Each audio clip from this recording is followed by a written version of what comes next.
Hey, you all, it's Charlie Merrill again with Merrill Performance. I love stories. I love telling stories to my clients. And I personally find that when I hear a story that sort of reinforces a lot of the things that I teach on my channel, I like to do my best to share that, of course, respecting the privacy of those involved. So I just want to share a quick story today. A client that I've worked with for a really long time.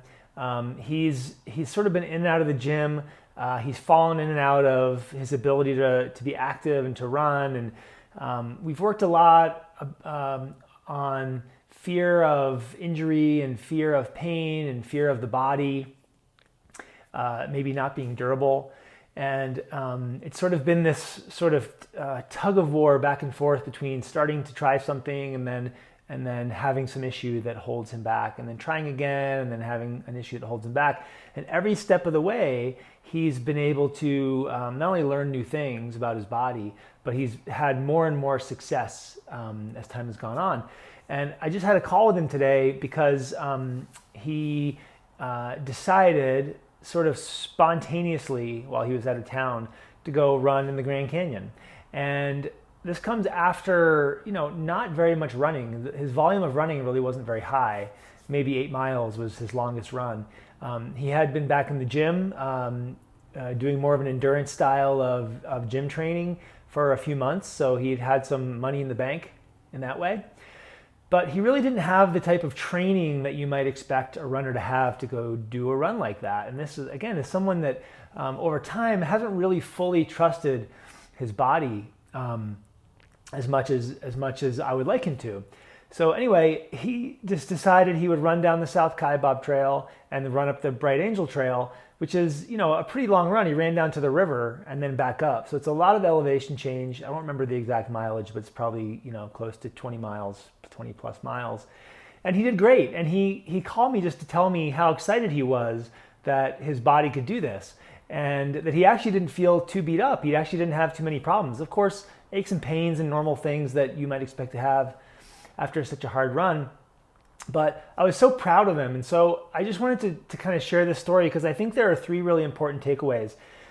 The first one is that as athletes, and I think just really as people, we underestimate our capacity. We underestimate how durable and strong we are as human beings. And as a result, I think we hold ourselves back thinking that we're gonna get injured or we're gonna do some damage to our body, not remembering that really we're meant to be active, we're meant to move, and we're meant to do these types of things. Even if we can't do them quickly, we're meant to adventure, and we're meant to be outside, and we're meant to explore. And so I work a lot with people to try to get them to stop underestimating their physical capacities and holding themselves back in that way.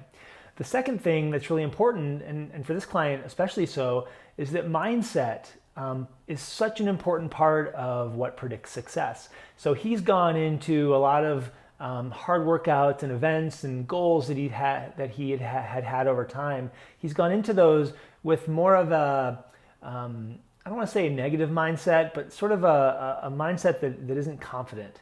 And a lot of times he would come out of those things feeling beat up and feeling like he had pain and with some fear and like, maybe I shouldn't have done that. Maybe I overdid it. He'd judge, and there's shame, and there are all these feelings that come up around, maybe I didn't do it right, or maybe I didn't train the right way. And in those situations, his mindset going into those things was really more predictive of the outcome than his physical abilities, because in all of those cases, he was plenty strong and biomechanically sound and all those things we like to be able to complete those things. So this time at the Grand Canyon, he told me he went into it with a totally different mindset. He wasn't attached to anything specific. He wasn't necessarily focused on some performance goal. He just went into it hoping to have fun, and he was really joyful. And as a result of this positivity, he came out of it feeling super good, and he surprised himself with how fast he did it. So his performance was actually really good in the face of this sort of pretty significant run that he did. The third thing I think takeaway wise here is that, like for this athlete, filling the holes in our fitness is a way to improve our confidence and thus to shift our mindset. So we can build confidence in our body. We can build this feeling of robustness or anti-fragility or whatever you want to call it, by spending time in the gym, by filling the holes in our fitness that we believe or that we trust are going to reinforce our physiology, reinforce our biomechanics, make us more durable. That stuff can be especially helpful in combination with us trusting our body as having this remarkable capacity to do movement. And so we don't hold ourselves back. So in the face of that, I want you to know I just created this course for you all called Revolutionize Your Running.